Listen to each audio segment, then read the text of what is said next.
I think we've seen an increased confidence among the consumers across Europe. I think where a few years ago we were seeing much more variation in, of course, also in economic recovery, but also in the consumer confidence and the demand picking up from the consumers. Overall, I think the consumers are more demanding, but also the retailers, and also the interaction between is becoming far more important than years ago. I think the biggest problem that this industry is facing at the moment is that you've actually lost control. The consumer, as you call it, the guest, as we call it, is the one that's in control now.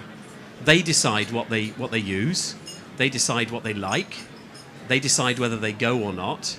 And so if you're following trends, you've got to be really up to date, because what used to last 5 years now lasts 5 minutes. And they are determining the future of our industry.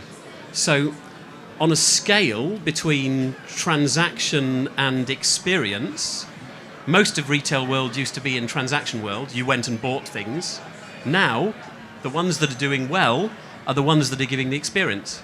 And food and beverage and hotel services and concierge and extra value is where that experience lies. So in many ways, the retail property industry is getting a lot of what it needs from the hospitality industry. It's learning how to look after a guest rather than a transaction. I totally agree with what you're saying. Our research indicates that actually consumers now are taking a different state of mind when they go shopping into the shopping street. So where before people were very much concerned with their shopping list and completing it because they didn't know where to buy everything. Now that we have internet, we are coming to the street well informed. So this means that we no longer have the pressure of having to buy. So probably we've already done a lot of the buying at home, or we still have at least the confidence that we can also do that afterwards, after our shopping trip. So this frees up a lot of the time in our minds. So this means that when we are coming to the shopping street, we are coming more relaxed.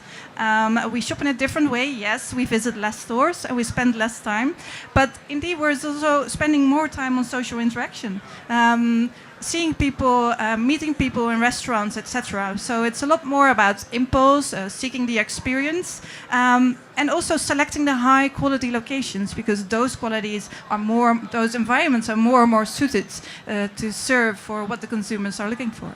There's two things spring to mind. One is just reaffirming the points that what we're doing is tracking or measuring when someone comes to a shopping destination, whether it's a high street or a centre, where are they going and how long are they staying and how much they're spending. We see the correlation between dwell time and spend is just absolutely phenomenally clear. And a key thing for us is if we can get someone to stop and have lunch or have a drink, they will spend more. It's just a fact, they will. And someone like Bicester Village, that is a huge driver of a spend if you can get them to stop for lunch. So you've got to get it in line. You can't expect someone to buy a £5,000 handbag and then offer them a pret-a-manger sandwich for lunch. You've got to make sure the F&B fits, and it fits with different profiles of shoppers. What we then see as well is customers, shoppers aren't really loyal anymore to one brand. They're going to shop multiple brands. They're going to go in and shop competing brands.